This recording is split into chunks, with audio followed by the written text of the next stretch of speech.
Nana's Nana Nani Coimbatore, a paradise for senior citizens.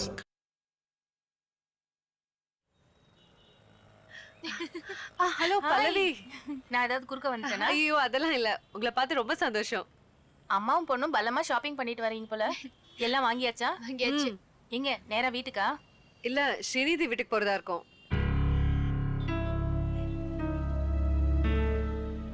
Srinidhi காணாம போன அப்புறம் நிவேதா தான் அடிக்கடி அவங்க வீட்டுக்கு போய் அவங்களுக்கு கொஞ்சம் ஆறுதலா இருக்கா. ஏன் பல்லவி, உங்களுக்கு இன்னும் அவங்க மேல இருக்கிற கோவம் போலையா? எப்படி போகும் அனு? அவங்க பண்ண காரியம் அப்படி. அப்படி என்னாண்டி அவங்க பண்ணாங்க? நீ சின்ன பொண்ணு, உனக்கு சொல்லி புரிய வைக்க முடியாது. அனு, நீங்க காயத்ரி பார்க்க போறதுல எனக்கு இஷ்டம் இல்ல. ஏன் பல்லவி? பயந்தா அனு. அந்த பெரியம்மா கிட்ட இருந்து என்ன பிரிச்ச மாதிரி நம்ம ஃப்ரெண்ட்ஷிப்பையும் எங்க காயத்ரி பிரிச்சிருவாங்களோங்கிற பயம். ஆண்டி ப்ளீஸ், ஃபர்ஸ்ட் இப்படி பேசுறத கொஞ்சம் நிறுத்துங்க. யார்கிட்டயும் பழகாம அவங்கள பத்தி இப்படி எல்லாம் பேசாதீங்க. உனக்கு அவங்கள பத்தி என்ன தெரியும்? ஏன் தெரியாது ஆண்டி? அன்பு பேசுற அவங்க குணம், யார் மனசையும் நோகடிக்காம இருக்கிற அவங்க பழக்க வழக்கங்கள், இது போதாதா? இதை விட வேற என்ன வேணும்? ஃபர்ஸ்ட் ஆஃப் ஆல் உங்களோட பார்வை, உங்க எண்ணம் இதெல்லாம் மாத்திக்கோங்க. எதுவுமே சரியில்லை. நிவேதா, ஏய், பெரியவங்க கிட்ட எப்படி பேசுறதுன்னு தெரியாது? சாரி கேளு.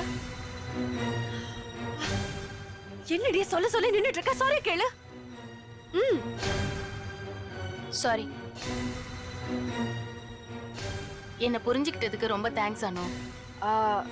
விடுங்க, ஏதோ தப்பா நினைச்சுக்காதீங்க. இல்ல அனு, எனக்கு நிவேதா மேல எந்த கோவமும் இல்ல. என்னமோ தெரியல, அந்த ஸ்ரீநிதி பேரை கேட்டாலே எனக்கு பிடிக்க மாட்டேங்குது. இவ மட்டும் இல்ல, என்னோட ஃபுல் ஃபேமிலியே அவளதான் சப்போர்ட் பண்றாங்க. எனக்கு என்னன்னா, அவளை பத்தி நீங்க பேசும்போது எங்க நமக்குள்ள இருக்கிற ஃப்ரெண்ட்ஷிப்புக்கு ஏதாவது ஆயிடுமோன்ற பயம்தான். ப்ளீஸ், அப்படிலாம் எதுவும் இல்ல. சரி, இதெல்லாம் மறந்துடுங்க. நீங்க போய் நிம்மதியா ஷாப்பிங் பண்ணுங்க. சரி, வரேன். பை. வரேன் நிவேதா. பை.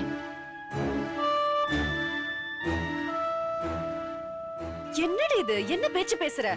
அவங்களே பையனை காணோம்னு வருத்தத்துல இருக்காங்க. இப்படியா பேசுறது? என்னமா அவங்க கூட தான் பொண்ணை காணோம்னு இருக்காங்க. இவங்கள மாதிரி தான் பேசுறாங்களா? இத பாரு, உன் கோவம் நியாயம்ங்கிறது எனக்கு புரியுது. ஆனா அதுக்காக இப்படி பேசணும்னு எந்த அவசியமும் இல்ல. அம்மா, நீங்க இனிமே அவங்க உங்க ஃப்ரெண்ட் எல்லாம் சொல்லிக்காதீங்க. இப்ப நீங்க யாருக்கு சப்போர்ட் பண்றீங்கன்னே புரியல. போலாமா?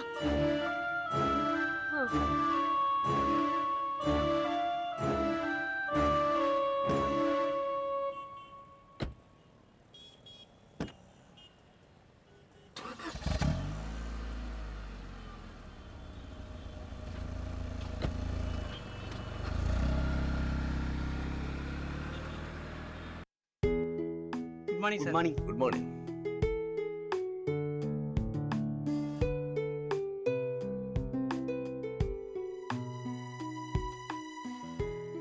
என்ன மீனாட்சி, எப்படி இருக்கீங்க?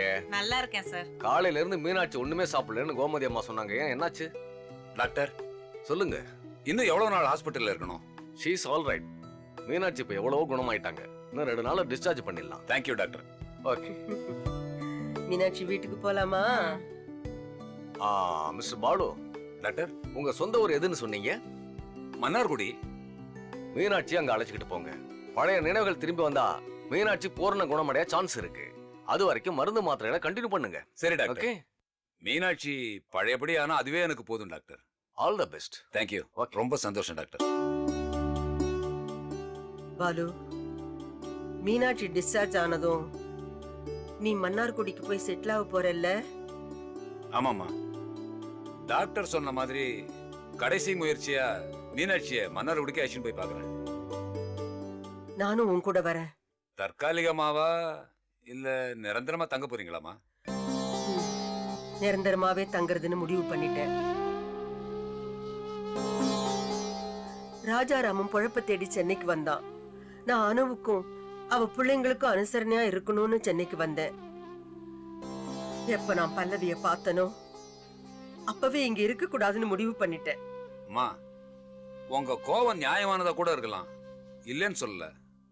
ஆனா அனுவோட பசங்க உங்களை பாட்டி பாட்டின்னு உங்க மேல உயிரே வச்சிருக்காங்களே, அவங்கள விட்டு உங்களால பிரிஞ்சு இருக்க முடியுமா? இல்ல அவங்களால தான் முடியுமா? முடியுதோ இல்லையோ, இனிமே என் வாழ்க்கை என் சொந்த ஊர்ல தான். சரிம்மா, உங்க 25 வருஷ பிடிவாதத்தை என்னால மாத்தவா முடியும்?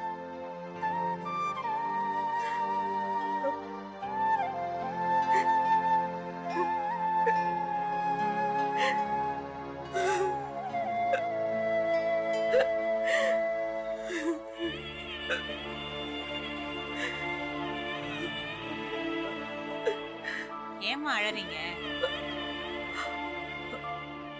ஒண்ணும் இல்லம்மா, ஒண்ணும் இல்ல.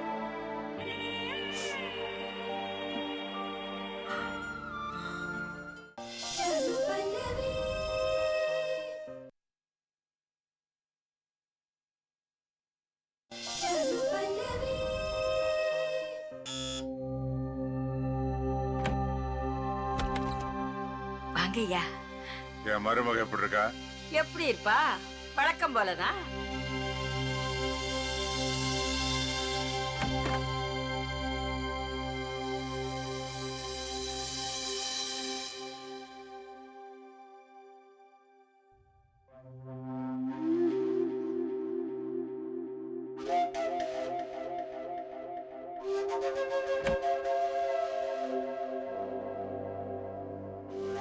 வசந்தா, ஐயா.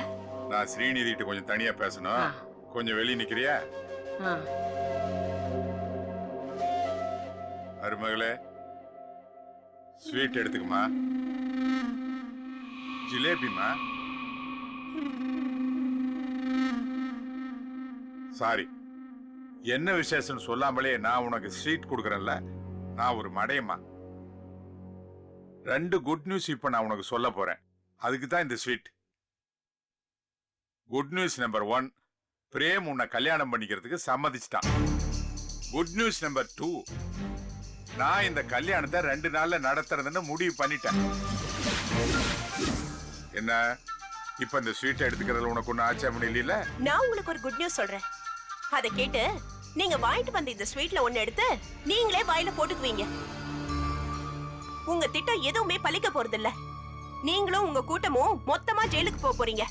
அதுதான் நான் உங்களுக்கு கொடுக்கிற குட் நியூஸ். பாருமா, நீ என்ன எவ்வளவு இன்சல்ட் பண்ணாலும் எனக்கும் மேல கோபமே வராது. ஏன் தெரியுமா? பாசம். நீ என் மருமக, நான் மாமனாருங்கிற அந்த பந்தம் தாம்மா. இத முதல்ல புரிஞ்சுக்க மாட்டேங்கிறிய. இதெல்லாம் நடக்காதுன்னு நான் உங்களுக்கு மரியாதையா எத்தனை தடவை சொல்லிட்டேன். பாரு, நீ கார்த்திய மனசுல நினைச்சுக்கிட்டு இப்படி எல்லாம் பேசிட்டு இருக்கிற. கார்த்தியோட உன் கல்யாணம் என்னைக்குமே நடக்காது. அவ அம்மா இருக்கால, அவ உங்க கல்யாணத்துக்கு கண்டிப்பா ஒத்துக்கவே மாட்டா. வாய மூடுங்க. கார்த்தியோட அம்மா ஒத்துக்கிட்டாலும் ஒத்துக்கலனாலும் எனக்கும் கார்த்திக்கும் கல்யாணம் நடக்கும். ஏமா, உன்னை புத்திசாலி பொண்ணுன்னு நான் நினைச்சேன். இப்படி முட்டாள்தனமா பேசிட்டு இருக்க. அப்படி ஒரு சிக்கலான இடத்துக்கு மருமகளா போறதுல உனக்கு என்ன நிம்மதி கிடைக்கும்? ஆனா பாரு, நானும் என் ஒய்ஃபும் நீ பிரேம கல்யாணம் பண்ணிக்கணும்னு ஆசைப்படுறோம். எங்க வீட்டுக்கு நீ மருமகளா வந்தீன்னா ராணி மாதிரி வாழலாம், சந்தோஷமா நிம்மதியா இருக்கலாமா. இப்ப சொல்லு, யார் பெட்டர், பிரேமா கார்த்தியா? கார்த்திதா. நீ என்ன லூசா? ஆமா, லூசுதான். ஏன்னா கார்த்தியை நான் லவ் பண்றேன்ல, உங்க பார்வைக்கு அப்படிதான் தெரியும்.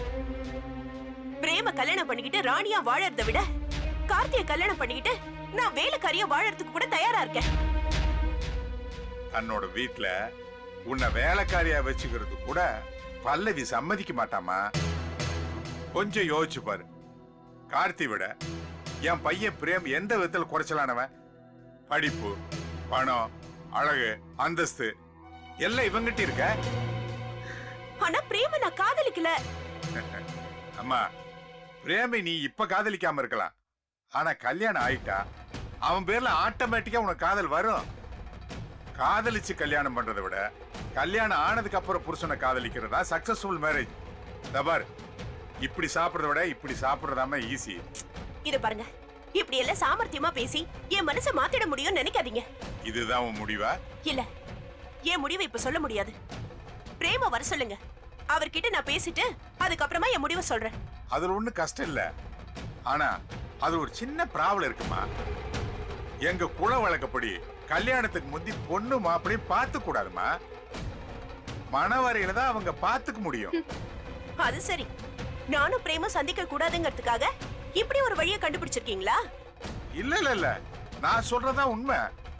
உன் முடிவு என்னங்கறத என்கிட்ட சொல்லு, நான் அப்படியே அதை பிரேமுகிட்ட சொல்லிடுறேன். அப்படியா? போய் சொல்லுங்க. கார்த்தியை தவிர வேற யாருக்கும் என் மனசுல இடம் இல்லைன்னு போய் சொல்லுங்க. அப்ப எனக்கும் வேற வழி இல்ல. சாம பேத தான தண்டம்னு 4 வழி சொல்லுவாங்க. அதுல 3 வழியை நான் யூஸ் பண்ணிட்டேன். 4வது வழி ஒண்ணுதான் பாக்கி. அதையும் நான் யூஸ் பண்ண வேண்டியதா இருக்கும். புரியலையா? நீ சம்மதிச்சாலும் சம்மதிக்காட்டியும் பிரேமுக்கு உனக்கும் கல்யாணம்னு நான் முடிவு பண்ணிட்டேன். இன்னும் 2 நாள்ல உங்க 2 பேருக்கும் கல்யாணம். ரெடியா இரு, சாப்பிடு. மிஸ்டர் சிவராமன், கடைசியா நான் சொல்றதையே கேட்டுட்டு போங்க. சொல்லுமா. எனக்கு கல்யாணம்னு ஒண்ணு நடந்ததுன்னா அது கார்த்திகோட மட்டும்தான். அப்படி இல்லனா கார்த்திகே நான் மனசுல நினைச்சுக்கிட்டு உயிரை விட்டுருவேன். அதையும் பாத்துறேன். இது எதுக்குங்க?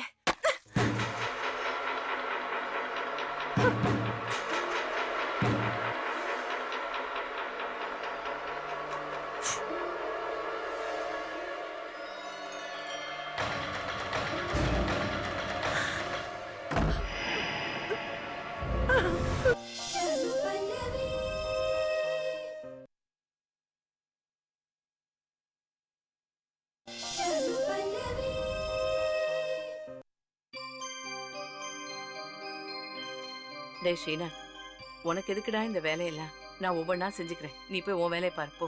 அம்மா, இப்போ இதுதான் என் வேலை. உனக்கு உடம்பு குணமாயி நீ நல்லா நடமாட ஆரம்பிச்சதும் பார்த்து கூப்பிட்டாலும் இந்த மாதிரி வேலையெல்லாம் நான் செய்ய மாட்டேன். என்ன, இப்போ நீ போய் ரெஸ்ட் எடு. அதுக்கு இல்லடா, முன்னெல்லாம் காலையில ஒரு காஃபியை குடிச்சிட்டு டிஃபனை கூட சாப்பிடாம வேலை வேலைன்னு ஓடிக்கிட்டே இருப்பேன். இப்போ நான் உன்னை இந்த வீட்டுக்குள்ளேயே அடைச்சி வச்சுட்டேன்ல. அது இல்லைம்மா, முன்னெல்லாம் ஸ்ரீநிதி இருப்பா, சமையல் உனக்கு ஒத்தாசை பண்ணுவா. ஆனால் அவள் இப்போ இல்லையே. ஸ்ரீநிதி இருந்தா இந்த வீடு இப்படியாடா இருக்கும்? அவ ஒருத்தி போதுமேடா, வீடே நிறைஞ்சு கலகலன்னு இருக்கும். சமையல் வேலையில ஒத்தாசை பண்ணுவான்னு சொன்னியே, அது தப்புடா. பாதி நாள் அவதான் சமையலே பண்ணுவா. எவ்வளவு நாள் சொல்லியிருக்கேன், வேண்டாம் ஸ்ரீநிதி பேசாம இருன்னு. நான் எப்பமா சமையலை கத்துக்கிறதுன்னு அவதான் எல்லா வேலையும் செய்வா. பாவம், இப்ப அவ எங்க இருக்காளோ, என்ன பண்றாளோ, வேளா வேலைக்கு சாப்பிட்டாளா இல்லையான்னு தெரியல. சாரிம்மா, ஸ்ரீநிதி பத்தி உனக்கு ஞாபகப்படுத்திருக்க கூடாது. நான் அவளை மறந்தாதானடா நீ ஞாபகப்படுத்துறதுக்கு. இது பாரு, நம்ம பல்லவிய பார்த்தது, அவங்க கோவப்பட்டது, இதெல்லாம் எதுவும் இவங்க முன்னாடி பேசிடாத. என்னம்மா நீ? நான் என்ன சின்ன குழந்தையா? இது கூட எனக்கு தெரியாதா? நீ புத்திசாலின்னு எனக்கு தெரியும்டி. ஆனா பேச்சுவாக்குல ஏதாவது சொல்லிடுவியோன்னு எனக்கு பயமா இருக்கு. அதான் வார்ன் பண்ணேன். சொல்ல மாட்டேன்.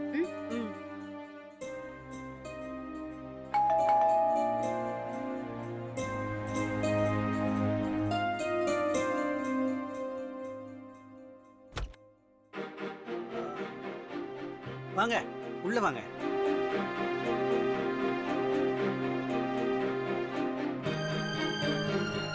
காயத்ரி, யாரும் வந்திருக்கா பாரு.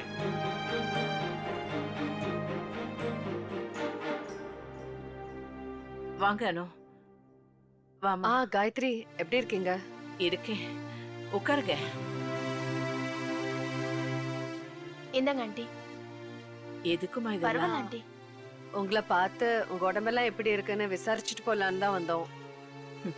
என் உடம்புக்கு என்ன, இவங்களுக்கெல்லாம் பாரமா இன்னும் என் உயிரை பிடிச்சு வச்சுக்கிட்டு இருக்கேன்.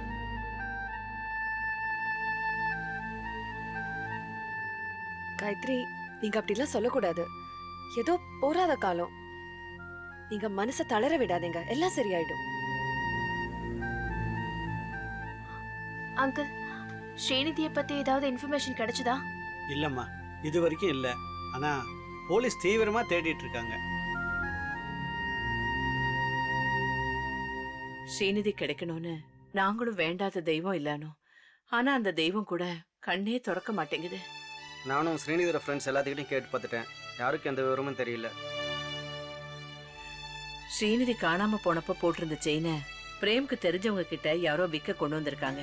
அதை பார்த்துட்டு பிரேம் அந்த செயினை கொண்டு வந்து கேட்டான், இது ஸ்ரீநிதி தானேன்னு. நாங்க ஆமான்னு சொன்னதும் அந்த திருடனை பிடிக்கிறதுக்கு பிரேம் ட்ரை பண்ணிக்கிட்டு இருக்கான். பாவம், பிரேம் என் வயித்துல பிறக்கலனாலும் ஸ்ரீநாத் மாதிரி அவனும் எனக்கு ஒரு புள்ளதான். எங்களுக்காக அவன் ஸ்ரீநிதியை கண்டுபிடிக்கிறதுக்கு ரொம்பவே சிரமப்படுறான். போதும் அங்கிள், போதும்.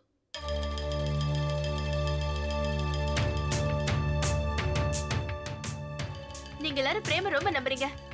ஆனா இந்த நம்பிக்கைக்கு கொஞ்சம் கூட தகுதியானவரே இல்ல. சொல்ல போனா ஸ்ரீநிதியை கடத்தினதே பிரேம் தான்.